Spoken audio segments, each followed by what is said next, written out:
د کورنیو چارو وزارت د تامیناتي چارو مرستیال الحاج مولوی عبدالله مختار او د کورنیو چارو وزارت د دفتر مقام لوی رئیس پاسوال مولوی زین الله بیر د زرخه په له تخنیکي او اساسي ورکشاپ څخه لیدنه وکړه. د یادې لیدنې په لړ کې ورغلي پلاوي د زرخه په له تخنیکي او اساسي ورکشاپ 2 تنو مجاهدینو جوړه شوې وسله هم ولیدل شوه چې د کمپیوټر او رادار په مرسته کار کوي. یا د وسله زرګونه متره لرې خپل هدف په نښه کولی شي.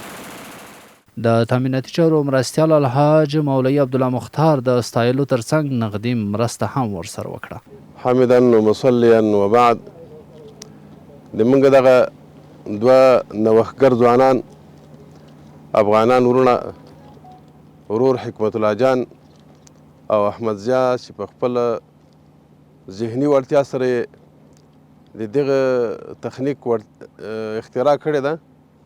موږ خاص د دوی د دغه کارو د تحسین او د دوی ته د تشویق لپاره راغلي یو شي د دوی دا کار له نږدې څخه وګورو او امید لرو چې دغه ځوانان به د افغانستان د ولس لپاره یو لوی افتخار جوړ شي.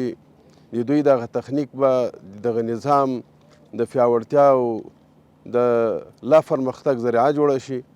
دوی ته لا تحسین کوو، دوی ته تشویق ورکوو چې موږ له سره ملګري یو.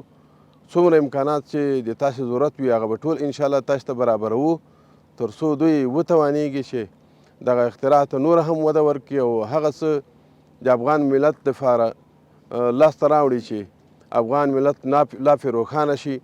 نو مو دغه اختراع کړې ده، یوه دستګاه مې جوړه کړې ده چې په دوی کې 6 رقم اسلحه کارېږي او دا کار ته پورته کېږي، یوه څنګ ته بل څنګ ته کېږي او د دوی کنټرول په لاس باندې کېږي او په کمپیوټر باندې کېږي او اتوماتیک ډول باندې کېږي. د یادولو وړ ده چې د کورنیو چارو وزارت د تامیناتي چارو مرستیالۍ په دې وروستیو کې په ورکشاپونو ته په تامیناتي برخه کې د پام وړ پاملرنه کړې ده.